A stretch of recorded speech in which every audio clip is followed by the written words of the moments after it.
Jueves 21 de abril, bienvenidos amigos y amigas a Noticias 7. Esta mañana tenemos información importante en nuestra mesa de trabajo, así que damos la bienvenida a nuestros compañeros a quienes saludamos también, Lautaro, Carolina y Byron. Muy buenos días para ustedes. Lautaro, el país está realmente conmocionado, por decirlo menos, por el asesinato de una niña en Ibarra. Tú nos tienes más información acerca de este terrible suceso. Así es, Vero. Saludos para ti, para Carolina, Byron, amigos televidentes y radioescuchas, y también a quienes nos ven por Facebook Live. Pues sí, lastimosamente, segundo caso de violencia en Ibarra. Una niña de 8 meses, una pequeña bebé, fue asesinada por un acto que se está investigando de qué se trata, en el que estaría, eso sí, involucrado un miembro de la Policía Nacional. Tenemos detalles de lo que ha sucedido y las acciones que está tomando la policía en este caso para enfrentar lo que sucedió ya en Ibarra. Cuéntanos, por favor, Carolina, muy buenos días, acerca del estado del habeas corpus otorgado a un cabecilla de esta temible banda de los choneros. Así es, Vero, compañeros y a toda nuestra audiencia, buenos días. Se le otorgó de forma parcial un habeas corpus a Junior Roldán, alias JR, quien es reconocido como el segundo al mando de los choneros. Les vamos a contar más detalles de las condiciones y también de la situación de este PPL, que por el momento no se sabe en dónde está. Más adelante. Correcto. Carolina, Byron, ¿qué invitados? ¿Quiénes estarán con nosotros ahora en esta mañana? Muy buenos días. Verónica, buenos días. Carolina, Lautaro, televidentes, como siempre, un gusto. A las 7:35 estará aquí la ministra de Educación, María Brown. Hablaremos sobre el nuevo paro que anuncia la UNE, el inicio de clases a partir del 6 de mayo en la región Costa, pero también cómo se irá a pagar esa bonificación a los 10.000 maestros que están en el régimen especial de educación intercultural. Pero también a las 7:45 estará con nosotros el presidente de la Comisión de Seguridad y Soberanía de la Asamblea Nacional, quien está tratando estos días, y justo hoy es posible que se ponga para el segundo debate la ley de proporcional el uso de la fuerza. Estará con nosotros el asambleísta Ramiro Narváez. Muy bien, nosotros hacemos una invitación también para que nos sintonicen, amigos, a través de www.eltelegrafo.com.es, Pública FM y a través de nuestras redes sociales. Ahora vamos a revisar los titulares de la jornada.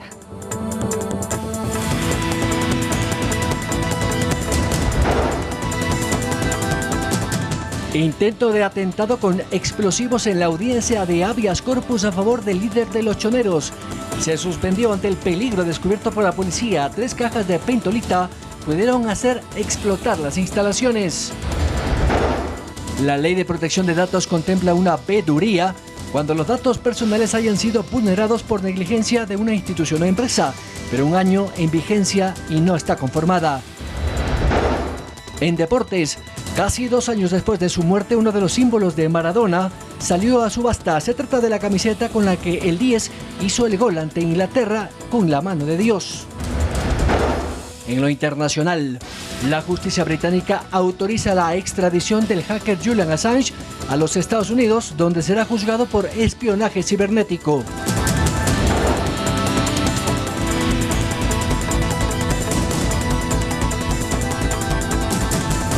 Amigos televidentes, la rápida acción policial en Ibarra logró detener a 3 personas que están ahora presuntamente involucradas con el asesinato de una bebé de tan solo 8 meses de edad.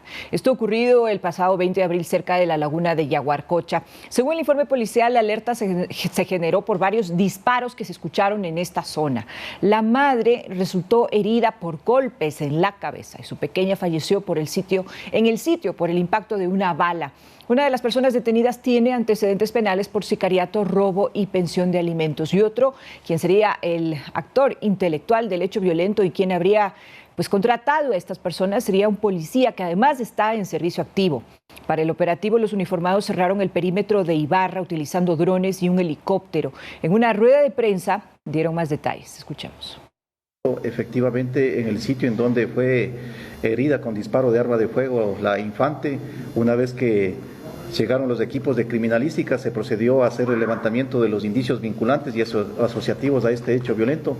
Es así que en este sitio de suceso se hizo el levantamiento de una vaina percutida calibre 9 milímetros. Y de igual manera, una vez que la policía preventiva asistió al sitio de suceso, inmediatamente se coordinó con el CISECU 911 para que sea trasladada la madre de la infante a fin de que reciba los cuidados preventivos médicos en el centro de salud del hospital del IES, en razón de que la madre también fue objeto de unas agresiones físicas por parte de estas 2 personas que se movilizaban al interior de la motocicleta.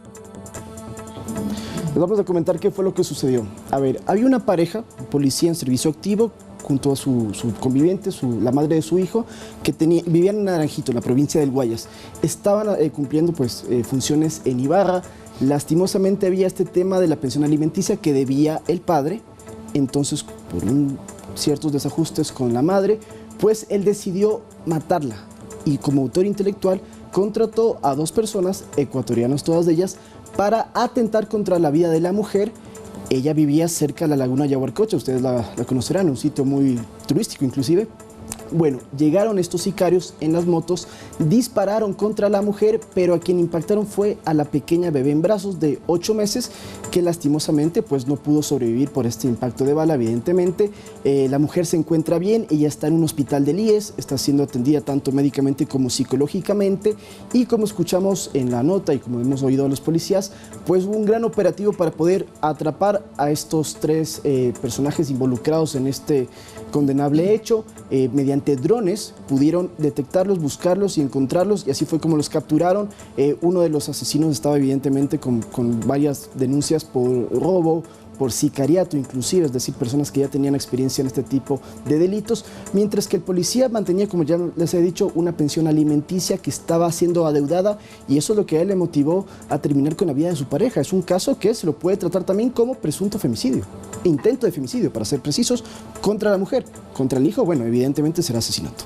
Así es, justamente creo que vale la pena resaltar que no se trata solamente de un tema de inseguridad, sino de un caso de violencia de género, y como hemos visto, es una problemática que está en el país, a pesar de que existe una ley para erradicación de la violencia de género que no se puede aplicar como tal por la falta de presupuesto, pero evidentemente es un tema que nuevamente pasa un caso espeluznante que como sociedad nos conmociona y lo ponemos de nuevo sobre el debate, pero vale la pena también revisar cuáles son las cifras de violencia de género que mantiene y que tiene registrado el Consejo de la Judicatura. En lo que va del año son 88 víctimas de femicidio y muertes violentas de mujeres.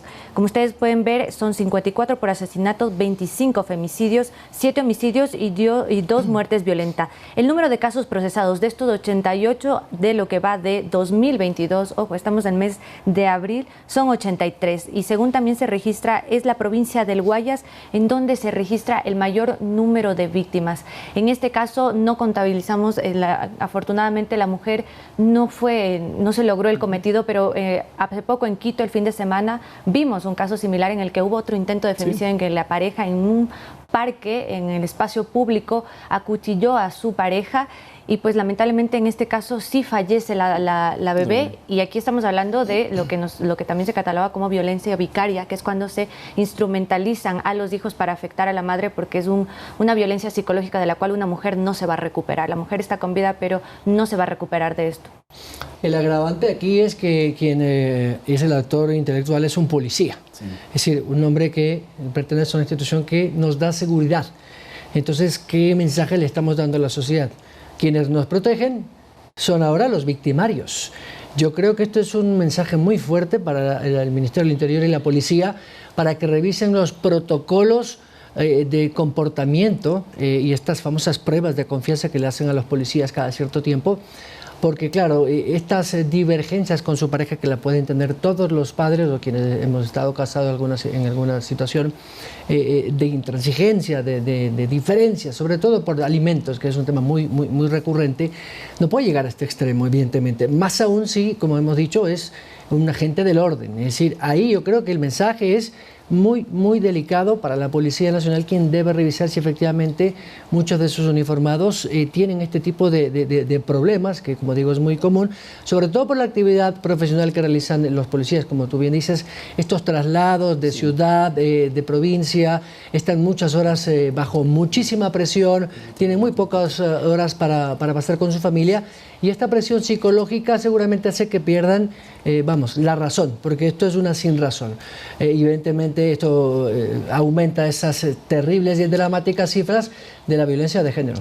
Y para acotar lo que dices, Byron, el Ministerio de Gobierno, y en este caso ahora el Ministerio del Interior, han dicho que condenan completamente este tipo de actos en los que están involucrados policías. La semana pasada conocimos de estas redes de captación ilegal de dinero donde también estarían involucrados miembros de las fuerzas del orden. Y a propósito de todo esto, el ministro del Interior, Patricio Carrillo, ha dicho en pronunciamientos anteriores que va a haber una depuración de las fuerzas del orden, de los servidores policiales por todo este tipo de actos antiéticos que se están registrando. Inclusive están lanzando la convocatoria para contratar a nuevos policías y poder sacar a los exactamente 8,000 policías que serían reemplazados, porque lo que están buscando es que no sigan mancillando y dañando el nombre de la institución. Según ha dicho el ministro del Interior, solamente el 0,05% de los actuales miembros de la policía están involucrados en actos así. Esa es una cifra que da el ministro del Interior. Sin embargo, lo que es certero es que ya quieren cambiar y reemplazar y buscar a nuevos elementos para evitar que sigan sucediendo este tipo de casos.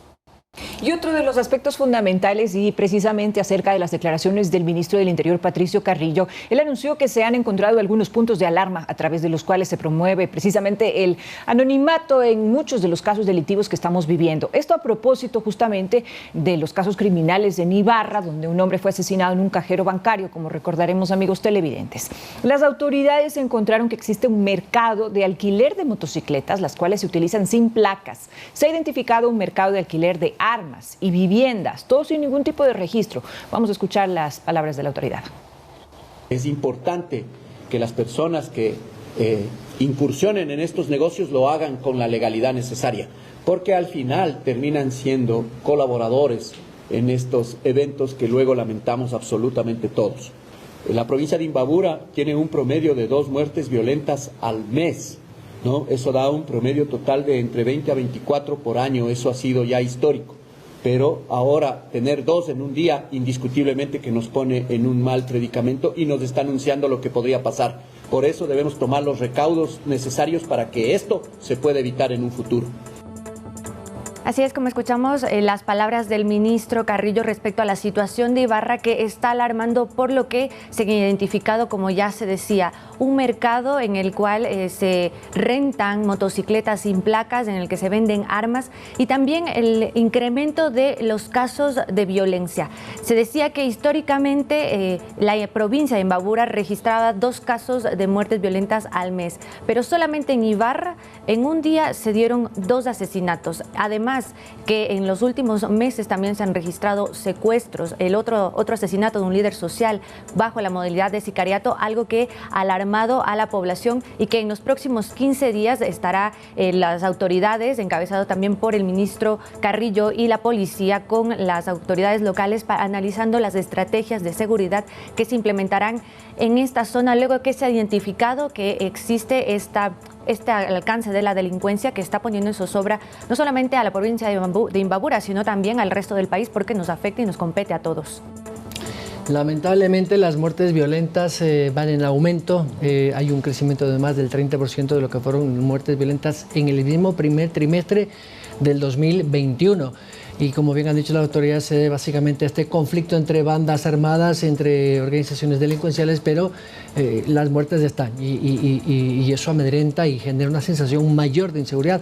Sobre todo en Guayaquil, veía las noticias de otros medios colegas esta madrugada, otro muerto en Guayaquil, también relacionado al crimen organizado, y toda esta sensación de inseguridad le pega mucho también a ese uso progresivo de la fuerza, que a propósito lo discutiremos más adelante con el presidente de la comisión, porque claro, la policía muchas veces se ve limitada para actuar en ciertos casos cuando tiene que usar su arma de fuego, que vamos, la idea no es matarse entre todos, eso hay que dejarlo muy claro. Pero evidentemente la policía sí tiene ciertas limitaciones en este tipo de situaciones violentas, ¿no? Y además también de los miembros del orden, esta ley del uso legítimo de la fuerza abarca también a otro tipo de elementos de complementos de seguridad, en este caso también los agentes metropolitanos y los guardias de seguridad, que en este caso fue muy cuestionado, el accionar del guardia, que simplemente bajó la Lanford y no se decía y no pudo hacer más. Bueno, si ustedes no se olvidan, hace algunos años en la presidencia del señor Correa, creo que fue en el primer mandato, hubo una prohibición de que los agentes privados de seguridad porten armas y evidentemente pues no sean un peligro, según la lógica de ese gobierno, porque podrían hacer mal uso de las mismas. Pues bien, la consecuencia es que ninguna organización privada de seguridad se juega su reputación, su prestigio y que les sancionen. Por eso es que tienen prohibido el uso de armas de fuego, incluso cuando están resguardando cualquier instalación. De hecho, ni siquiera pueden salir a la calle. Y no tienen capacitaciones. Yo recuerdo que conversaba con un guardia de mi condominio donde vivía antes, y él me explicaba que a ellos sí les daban, como les enseñaban a disparar, pero les explicaban, usted solo puede disparar de la cadera para abajo porque no puede, pues obviamente tiene que evitar matar a alguien. Pero la mayoría de guardias no tienen este entrenamiento, no lo saben, y eso es muy peligroso. Y ahora, volviendo al tema de Ibarra, que también creo que es importante contarle a la gente que Ibarra era una de las ciudades más tranquilas del Ecuador. Recuerdo que el primer hecho violento que conmocionó al país fue el de hace algunos años, de una chica que fue asesinada por su pareja, que en ese caso, bueno, era un tema de extranjeros. Ahora no, son ecuatorianos mismos que están generando todo este caos en un lugar donde no sucedía nada de eso, y es importante que se sepa también que las autoridades tienen que llegar a ese lugar para resguardar la seguridad. Según lo que ha dicho la policía, es que ya han movilizado tanto recursos económicos como humanos para poder evitar y controlar la situación. No están todavía detenidos, por cierto, los asesinos del señor que sacó el dinero del banco y que estaba haciendo esta transacción, no han sido detenidos. Ayer se dijo que sí en la mañana, sin embargo, luego la policía aclaró que están en investigaciones y no lo han querido confirmar. Mientras eso ocurre en las calles, compañeros y amigos televidentes, ahora alias Junior, segundo al mando de la banda delictiva de Los Choneros, pretendía salir de prisión a través del recurso de habeas corpus. La Fiscalía General alertó del abuso de esta herramienta constitucional. El argumento de Junior Roldán Paredes, alias JR, para solicitar el habeas corpus era su estado de salud y la falta de atención médica en la cárcel regional de Guayaquil, en donde se encuentra recluido pagando una pena de 22 años por asesinato. Pero no es la única. También está involucrado en delitos de delincuencia organizada y aún así insistía en beneficiarse con la libertad a través del habeas corpus. Al conocerse este pedido, cuya audiencia iba a celebrarse la mañana de este miércoles, la Fiscalía advirtió: esta institución ha cumplido con su trabajo demostrando la responsabilidad del ciudadano mencionado, pese a que las acciones constitucionales como el habeas corpus no son competencias de Fiscalía. Cabe recordar que esta institución advirtió sobre el abuso de este recurso. La defensa de alias Junior señaló que el PPL desistió del recurso y por eso no se presentó a la audiencia, que se desarrollaría en la unidad judicial de Guayaquil, en donde se encontraron explosivos. La policía investiga si existe alguna relación con los pedidos de habeas corpus, pero por su parte el ministro del Interior, Patricio Carrillo, se pronunció manifestando que dejar en libertad con el habeas corpus a los responsables de muertes en las calles y centros penitenciarios pone en desventaja a la autoridad frente al crimen organizado. Alias Junior es identificado como el segundo al mando de la banda de Los Choneros y se lo ha catalogado como uno de los más violentos. A él incluso se lo vincula en casos de extorsión dentro de las cárceles de Guayaquil. Carolina Basante, Noticias 7. Ahora, si bien es cierto, este primer pedido de habeas corpus que tenía alias JR, él mismo desestimó, pero en el segundo que tenía en proceso y que fue tratado en horas de la tarde y cuyo fallo se dio a conocer en horas de la noche, ese sí se lo concedió de forma parcial, de acuerdo a lo que informó la Corte Provincial del Guayas. Un juez de garantías penitenciarias concedió parcialmente el habeas corpus a Junior Roldán Paredes, alias JR, líder supremo de la poderosa banda de Los Choneros. La acción de habeas corpus solo aplica si JR va a una casa de salud pública, a su domicilio no. ¿Por qué se le concedió? Pues justamente la defensa de alias JR mencionaba que este hombre tenía un diagnóstico con 4 enfermedades que son hipertensión arterial, diabetes, esteatosis y también cirrosis hepáticas. Es por eso que a él se le concede el habeas corpus para que sea atendido en una casa de salud y no que vaya a su casa como debe ser. Se cumple la garantía constitucional de subsanar lo que necesitaba, atención médica. Lau. Él será internado en el hospital Albert Gilbert Pontón de Guayaquil. Ahí es donde se va a encontrar alias JR, quien ha estado desde hace varios años ya en la penitenciaría de Guayaquil, allá la penitenciaría del Litoral, para precisar el nombre. Él está sentenciado en 2 ocasiones por asesinato, debe cumplir una pena de 22 años de privación de la libertad, además de que está siendo procesado por delincuencia organizada, por ingreso de objetos prohibidos y también es responsabilizado de la crisis penitenciaria, porque recordemos que el año pasado, cuando empezaron a enfrentarse las bandas para tener el control del crimen organizado en el país, alias JR y alias Fito, ambos parte de los choneros, eran los que estaban comandando este enfrentamiento contra otras bandas como los Tiguerones. Incluso alias JR está involucrado y señalado directamente de haber sido quien dio la orden de que asesinaran a una familia en Esmeraldas, en Monte Sinaí, lo que pasó el fin de semana, donde murió también una bebé, donde murió una madre también con su hija pequeña. Esto fue orden de alias JR para tomar represalias contra los Tiguerones. Se siguen enfrentando entre bandas. Este señor alias JR es también uno de los más cercanos de Fito y es el líder de una nueva banda, de una nueva célula llamada Los Fatales, que está operando en la penitenciaría de Guayaquil y que evidentemente tiene también su trascendencia en otras partes del país, sobre todo en lo que es Guayaquil, Durán, ciertas zonas del Guayas, ahí es donde tiene más injerencia este grupo de Los Fatales, liderado, como ya les hemos dicho, por alias JR. No se conoce, compañeros y televidentes y que nos escuchan a través de Pública FM, el paradero del señor JR Junior. Por una sencilla razón, no existe ninguna documentación oficial que diga que ha sido ya trasladado de la penitenciaría a la Casa de Salud. Recordemos que ayer en esa audiencia de habeas corpus que se iba a dar a las 3 de la tarde en la unidad judicial del Albán Borja en el norte de Guayaquil, se suspendió, o por lo menos en ese momento, porque se encontraron 3 cajas con explosivos pentolita de alta peligrosidad que la policía está investigando si tiene relación lo uno con lo otro. Lo cierto es que si este PPL será trasladado a esta Casa de Salud de la Abel Gilmer Pronto de Guayaquil, no se conoce oficialmente si ya fue trasladado, si será trasladado. El SNAI no ha informado nada absolutamente en sus cuentas oficiales. Lo que sí conocemos es que podría haber un operativo de seguridad, un mega operativo por la peligrosidad del delincuente o del PPL, pero además porque la policía tiene la presunción de que podrían estar atentando contra su vida. Esos explosivos que estuvieron ayer en la unidad judicial era precisamente para eso. Entonces, aquí la pregunta es ¿qué tan peligroso sería que un atentado de estos se dé en un hospital? Porque no es lo mismo, evidentemente, porque no está preparado para un resguardo policial de un personaje de estas características. Lo cierto es que es un tema muy delicado. Y he leído muchos comentarios de la gente que dice, bueno, ¿quién fue el que toma esta decisión? Esta es algo netamente judicial. De hecho, la propia Fiscalía ha dicho que tomar habeas corpus que se están utilizando de mala manera, que si bien es un recurso constitucional, no se aplica como debería ser, porque ahora cualquier preso lo pide y puede salir. Esto entorpece las investigaciones y el gobierno también ha dicho que no está dentro de sus funciones, pero que lo rechazan categóricamente y piden a la Corte Constitucional que se analice para buscar la manera de evitar que se sigan aplicando estos habeas corpus. Como ya lo vimos, Jorge Glass salió de la cárcel gracias a ello, Capaya intentó también y ahora, en el caso de alias Junior, pues tiene este habeas corpus parcial que le permite estar en un hospital.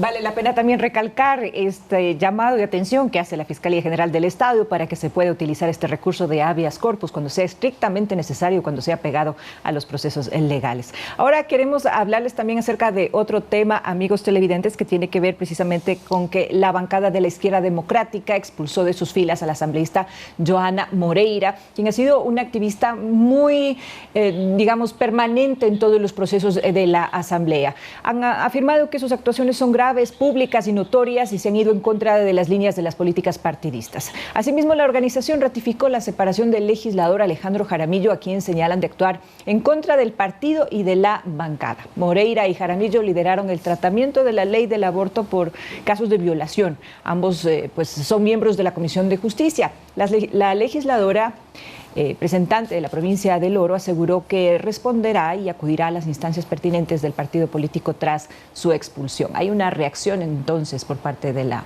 asambleísta. Así es, justamente llama muchísimo la atención este fraccionamiento dentro de la bancada de la Izquierda Democrática, que históricamente ha sido una de las que más ha funcionado de forma orgánica, pero esto también solamente pone en evidencia que la crisis institucional de la Asamblea no solamente tiene que ver con las autoridades del CAL o la presidenta Llori, sino también dentro de las bancadas. Y justamente para abordar este tema y también el impasse que ha tenido con el Ejecutivo, a las 10 de la mañana se reunirán en Carondelet los jefes de bancadas con el nuevo ministro de Gobierno y que también fue asambleísta, Francisco Jiménez.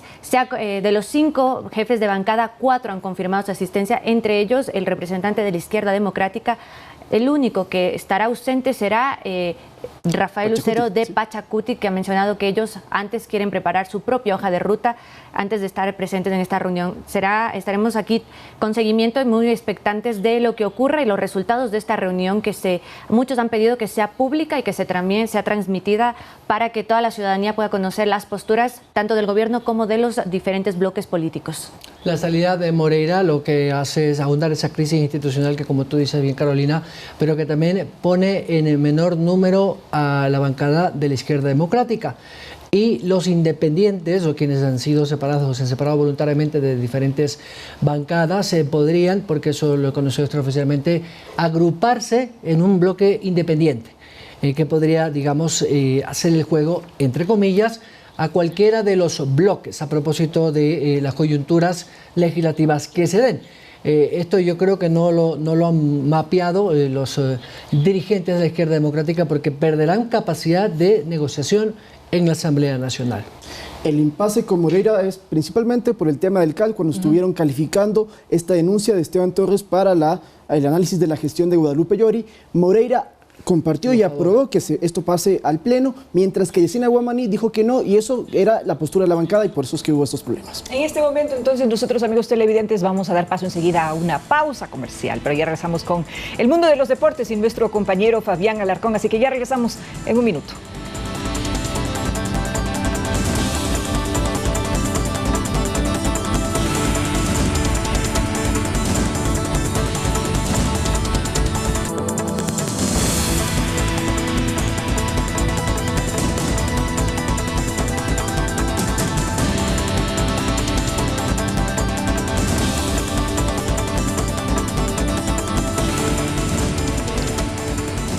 De la mañana con 37 minutos, como lo comentábamos, con nosotros la titular de la cartera de Educación, la ministra María Brown. Ministra, gracias por acompañarnos, buenos días, un gusto tenerla. Muy buenos días, un gusto estar aquí y poder compartir este espacio para informar a la ciudadanía sobre temas educativos. Bueno, estamos ya prácticamente a 2 semanas de que los chicos de la costa regresen por fin, 2 años después, a la presencialidad, como todos los padres creemos. Creo que es más o menos unos 2.400.000 chicos que regresarían al régimen costa. ¿Cuál es la situación de la infraestructura educativa, ministra, en la costa sobre todo?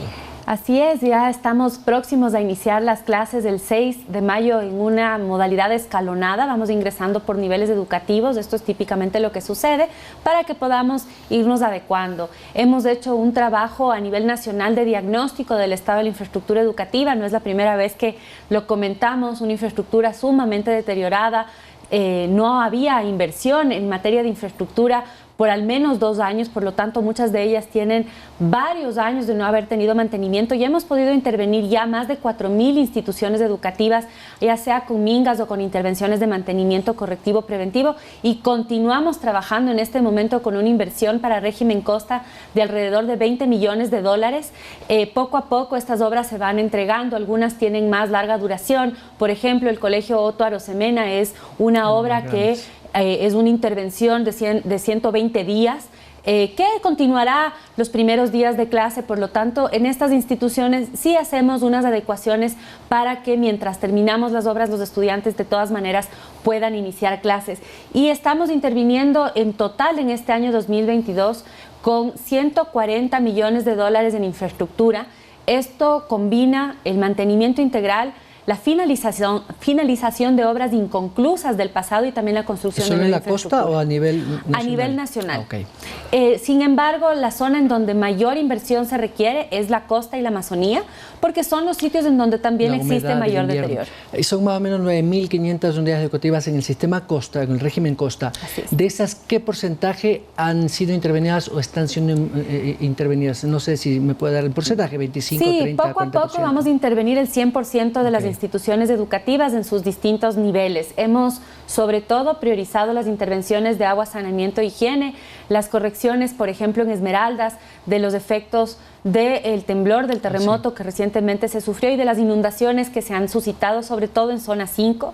Tenemos, sí, algunas instituciones que tendrán un plan de contingencia, son 151 en régimen costa, que requieren de una intervención más extendida, más larga, que van a tener un plan de contingencia. Esto quiere decir que no vamos a recibir a los estudiantes en 100% presencial en esas 151, vamos a tener modalidades híbridas o reubicación de estudiantes a otros espacios, mientras tenemos estas intervenciones que sí son de más larga duración. Ya, en el resto de las unidades educativas, ¿es 100% presencial y con mascarillas, con distanciamiento? ¿Cómo va a ser eso? Por ahora se mantienen las medidas de bioseguridad vigentes, que es del uso de mascarilla en todos los espacios dentro de las instituciones educativas, tanto por parte de docentes como estudiantes. Si es que no utilizamos la mascarilla, los docentes muchas veces utilizan el visor, esto para que los estudiantes puedan mirarles su cara, su expresión, sobre todo con los más pequeños que están en proceso de adquisición de la lectoescritura. Esto es sumamente útil. Y también el lavado permanente de manos y el 100% de aforo en todas las instituciones educativas a nivel nacional. Tenemos que estar atentos a cuáles serán las resoluciones del COE nacional una vez se haga la evaluación del impacto del feriado que acabamos de pasar, para ver si ya podemos ir hacia una mayor flexibilización de estas medidas. Ojalá sea así y esperamos que pronto en los espacios exteriores ya no debamos utilizar la mascarilla, como en otros países que vemos que ya poco a poco también se está flexibilizando. Y siempre recordar, la principal medida de bioseguridad es la vacunación. Necesitamos que estén al día con la vacuna. Si necesitan ya la segunda dosis, acercarse a los centros de salud, y para estudiantes a partir de los 12 años ya pueden recibir la dosis de refuerzo si han transcurrido 5 meses desde la segunda dosis. Ministra, el 13 de abril hubo esa reunión con un grupo importante de dirigentes del magisterio, donde se ofreció esta bonificación a 10.000 maestros que estuvieron en ese momento más crítico de la pandemia, en el 2020 y parte del 2021. ¿Cómo se va a financiar y qué tipo de beneficio y cómo van a recibir los docentes? Se trata de un bono que en el año de 2020, en marzo de 2020, recibieron maestros del magisterio contratados por el Ministerio de Educación. Los maestros que están contratados por el Ministerio y asignados a instituciones fiscomisionales no habían recibido estos $200 de bono, y esto es algo que era injusto, porque tienen el mismo empleador, el mismo trabajo, las mismas condiciones laborales, y sin embargo no se les había reconocido este mismo incentivo. Por lo tanto, ahora, a través de un nuevo decreto ejecutivo firmado por el señor presidente el Día del Maestro, se va a poder pagar a cerca de 10.000 docentes contratados por el Estado que trabajan en instituciones fiscomisionales en un monto aproximado de $2 millones, que ha sido ya financiado por el Ministerio de Economía y Finanzas. Este pago se recibirá en los próximos días, haciendo justicia con este grupo de docentes que también estuvieron ahí en la primera línea de batalla de la educación, procurando que continúe la educación pese a no tener la presencialidad. Entiendo que hay un incremento importante en su presupuesto operativo para este año. Así es, tenemos un incremento muy importante de este año, cerca de $500 millones en incremento para educación. Esto da cuenta de la importancia que el gobierno nacional está dando a la educación, no solamente en la infraestructura, sino también en la formación docentes a través del Plan Nacional de Formación Permanente, en el trabajo en repensar la educación en el nuevo modelo pedagógico y en transformar algunos elementos esenciales como son la dotación de libros de texto, alimentación escolar y otros elementos que coadyuvan a este derecho y que también deben ser repensados para responder a la realidad de cada uno de los territorios. En esta reunión que mantuvo usted, el presidente usted y los maestros, se definió crear estas mesas técnicas para plantear esta recalificación del escalafón docente a propósito de la Ley Orgánica de Educación Intercultural que fue aprobada por la Asamblea, hay que decirlo, sin el sustento técnico ni económico del caso, generando un problema realmente para el Estado central, en este caso para el gobierno, aunque no gustó a muchos. ¿Cómo va a avanzar eso para evitar que efectivamente en estas mesas técnicas se demore más del tiempo? Porque entiendo esa es la preocupación y la molestia de muchos dirigentes de los maestros. Así es. Lamentablemente la Asamblea ha subsanado algunos de los textos o ha modificado, cambiado algunos de los textos de la propuesta de los artículos referentes al escalafón. Sin embargo, se aprueba nuevamente en segundo debate sin el informe financiero, y esto es un requisito indispensable para que el procedimiento adecuado de aprobación de leyes que generan un gasto pueda ser legal. Por lo tanto, la propuesta del Ejecutivo ha sido ir por la vía de una reforma al reglamento general de la ley. El trabajar y revisar el reglamento no requiere de una reforma a nivel de ley, puesto que hoy en día justamente está dentro del reglamento. Hemos planteado un plazo para que no nos extendamos en estas mesas demasiado. Hemos planteado un plazo de 1 mes y medio para trabajarlas. Justamente el día de hoy a las 3 de la tarde tenemos una nueva reunión con los dirigentes de los 14 gremios que han decidido continuar en la mesa de diálogo para no solamente revisar el escalafón, las condiciones en las que accede y escala en la escala salarial el docente, sino también otros elementos sustanciales del reglamento de la ley que tenemos que presentar ya íntegra para poder publicarla y que puedan implementarse todos los artículos reformados de la Ley Orgánica de Educación Intercultural. Esto es importante que lo conozcan todos los docentes y sobre todo la opinión pública que nos escuche y nos ve hasta ahora. No es para todo el magisterio, son exclusivamente los que están en este régimen especial de la Ley de Educación Intercultural, que son ¿cuántos? Más o menos 2.000 y pico de maestros. Los docentes que trabajan en el Magisterio Nacional, es decir, en la educación fiscal, o los que son contratados por el Ministerio de Educación y trabajan en instituciones fiscomisionales, tienen 2 formas de contratación realmente. Una que es el nombramiento definitivo, en la cual pasan a formar parte de este escalafón, y otra que es con nombramientos provisionales o contratos ocasionales, que está diseñada para que mientras se realizan los concursos de méritos de oposición podamos cubrir con esas vacantes. Una vez llegue el ganador del concurso, estos contratos finalizan y estos docentes pasan a ser sustituidos por el docente que tenga el nombramiento definitivo. Ellos también pueden participar en estos procesos de concurso. Una de las metas de este gobierno es incrementar el número de partidas de nombramiento definitivo, reduciendo el número de contratos para que los docentes tengan más estabilidad laboral. Sin embargo, debo decir que la gran mayoría de los docentes, son cerca de 160.000 docentes, la gran mayoría, alrededor de 140, tienen ya el nombramiento definitivo. Este año haremos concursos por aproximadamente 9.000 partidas más. El año pasado entregamos un poco más de 8.000 partidas de nombramiento definitivo y continuaremos en esta lógica para que tengamos esta estabilidad laboral que también beneficia a la calidad de la educación, porque al tener docentes que ya van a mantenerse en el magisterio, pueden formarse y dar un mejor servicio. Ministra, pregunta final rápidamente porque estoy contra el tiempo. Por ahí escuché que la UNE va a protestar. No sé si esto le genera algún tipo de preocupación. Entiendo que no va a ser una movilización muy grande, pero no entiendo por qué es la molestia de la UNE, que entiendo es uno de los sectores de todo el magisterio. Así es. Son 15 gremios nacionales de docentes en la mesa de diálogo en las cuales ha participado desde el inicio del gobierno la UNE. Hemos logrado grandes avances y hemos alcanzado muchos acuerdos. Sin embargo, la UNE ha decidido levantarse de la mesa de diálogo, abandonarla y plegar hacia la movilización como un método para alcanzar lo que ellos consideran sus objetivos. Esto es legítimo, ellos están en derecho de optar por una protesta pacífica fuera del horario escolar, garantizando la continuidad de la educación, y nosotros respetaremos esto y lamentamos que no se sienten en la mesa del diálogo porque los acuerdos se alcanzan dialogando, no marchando. Ministra, muchas gracias. Siempre un gusto. Gracias. La ministra de Educación, María Brand. 7:48, vamos a la pausa.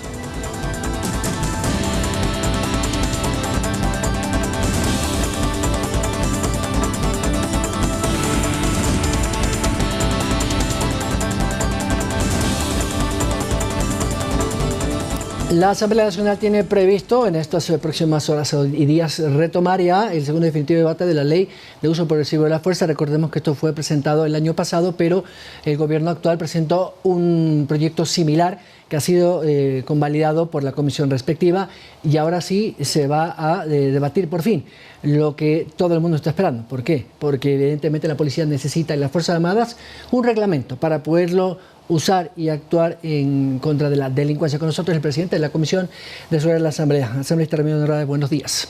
Buenos días, un gusto poder saludarles a ustedes, a las personas que nos escuchan a través de este importante medio de comunicación. Mire, el tema de seguridad hoy ocupa se ha constituido en una de las más grandes preocupaciones de la población ecuatoriana y hay que darle respuesta. Uno de los elementos para dar respuesta son las leyes. Pero hay que aclarar que las leyes por sí solas no solucionan el problema. Podemos tener la mejor ley del mundo, pero si no hay inversión en los sectores de seguridad, si no fortalecemos a nuestra policía, si no tenemos patrulleros, si no damos los presupuestos, si no les damos armamento dotación, municiones a los policías, no lo vamos a lograr. El presidente ya ha dicho, son 1.300 millones que va a invertir y 10.000 policías por año, pero ¿qué básicamente es el espíritu de la ley? Eso que queremos saber, ¿cómo y cuándo va a usar un policía, un miembro de la Fuerza Armada, su arma de dotación en casos extremos? Sí, mire, el tema de la ley del uso legítimo de la fuerza es importante explicarlo, pero también quiero mencionar o referirme a lo que usted manifestó. El presidente únicamente anuncia, pero no ejecuta. Lo mismo manifestó respecto a Guayaquil, pero hasta hoy no vemos ningún cambio y los crímenes se siguen generando. ¿Sabe qué es lo importante? Generar una política criminal que nosotros la hemos exigido desde el año pasado y que todavía no la construye. ¿Qué es la política criminal? La prevención del delito y el combate contra el delito. Una herramienta es la ley del uso legítimo de la fuerza. Esta ley o estos procesos fueron asignados a nuestra comisión en el mes de noviembre. Sin embargo, por la importancia del tema, nosotros lo veníamos tratando desde el mes de julio. El proyecto está listo desde el 24 de febrero y lo presentamos para el primer debate. Aquí hay que asumir la responsabilidad de la Asamblea. Lastimosamente, en esa sesión se generaron conflictos internos entre diferentes bancadas. Pero eso no, a la gente no le preocupa eso, sí, mejor le indigna, porque es la obligación de los legisladores. O sea, y ahí discúlpenme, pero hay corresponsabilidad de ustedes, no digo de ustedes de comisión, sino de toda la institucionalidad llamada Asamblea, porque ustedes están para legislar, al margen de los problemas internos que pueda haber. Entonces, hay que aprobar esa ley. Tiene la razón, por eso le estoy dando la razón a usted. Denos entonces el espíritu de cómo va a ser ese uso progresivo. Sí, pero es importante este antecedente porque el 24 de febrero ya estuvo lista y la tratamos hace 2 semanas para primer debate. Desde el primer debate hasta el segundo debate deben transcurrir 90 días. Correcto. Pero nosotros como comisión hemos generado un compromiso de que sean 30. Correcto. La ley del uso legítimo de la fuerza lo que busca es fortalecer a la institución para que nuestros agentes de seguridad, como por ejemplo nuestros policías, puedan actuar de mejor manera en el combate frente a la delincuencia. Había ya algunos elementos que estaban en el Código Orgánico Integral Penal y había un reglamento de la policía, pero no había una ley. Sí. Retomamos todos estos elementos que ya existían y los complementamos con otros más. Por ejemplo, nosotros en esta ley ya estamos estableciendo claramente que una persona o un policía, para el ejemplo, que haga uso legítimo de la fuerza, que dispare contra un delincuente para proteger su vida o para proteger la vida del delincuente, no puede ser sentenciado. Evidentemente se tiene que iniciar un proceso de investigación, pero si es que estuvo dentro del marco legal, no puede ser sentenciado y tiene que ser reincorporado a sus funciones luego de ese proceso. ¿Qué más le garantizamos? Que tenga un auspicio legal, es decir, que no quede desprotegido, la obligación sea del de la Estado. misma institución o si no hay especialistas en la institución, un privado si es que la pública no lo tiene. ¿Qué más estamos garantizando en esta ley? Que tenga dotación, que tengan armas y municiones que hoy día no las tienen. Y algo extremadamente importante, esto es fundamental, el entrenamiento y la capacitación. Tenemos nosotros en el procesamiento de la ley testimonios de policías que no han disparado desde el año 2009. Es decir, si yo no practico, si yo no disparo, no desarrollo esas habilidades para poder en un momento determinado de crisis, de estrés, en la vida real, disparar contra un delincuente, no voy a poder ¿Aplicaría hacerlo. también para miembros de Fuerzas Armadas? Mire, qué importante su pregunta. En el pasado, únicamente quienes podían ejercer el uso legítimo de la fuerza eran los policías y también estaba estipulado los agentes penitenciarios, pero ellos no tienen armas.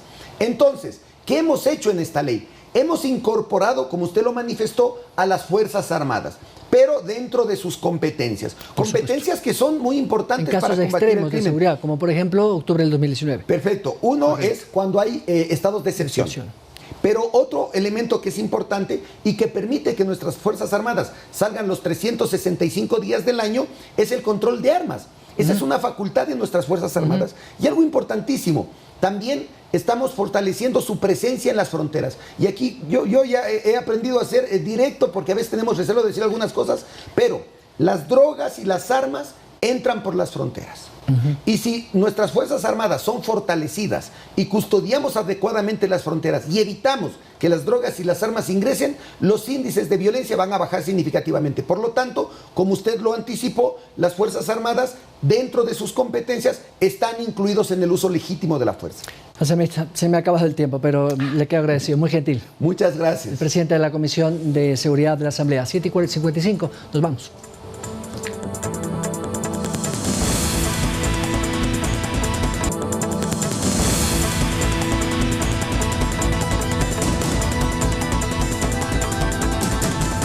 Les recordamos que dentro del Distrito Metropolitano de Quito, la restricción vehicular pico y placa rige de lunes a viernes en la mañana desde las 6 hasta las 9:30 y en la tarde desde las 16 a 21 horas. Este jueves, las placas terminadas en 7 y 8 no pueden circular en la mañana de 6 a 9:30 y en la tarde desde las 16 horas hasta las 21 horas. Estamos a segundos de despedirnos, pero les queremos decir que esta noche tendremos un resumen de esta entrevista de la que dijo la ministra María Brown. Pero todo tenga en cuenta que hay una fuerte precipitación en todo el callejón interandino, baja de temperaturas, tráfico muy complicado, hay problemas en la vía Loax Santo Domingo también, igual que la Intervalles, que lleva desde el valle de San Rafael, en el caso de Sangolquí y Rumiñahui, hasta Tumbaco y Cumbayá, así que evite usar la Intervalles. Noticia de última hora. Y con eso nosotros nos despedimos por este momento, amigos televidentes, muchísimas gracias. Ahí precisamente estábamos observando esta noticia y estamos con ustedes en la noche a las 22 horas con una nueva emisión informativa de Noticias 7. Hasta pronto. Gracias, buenos días. Así.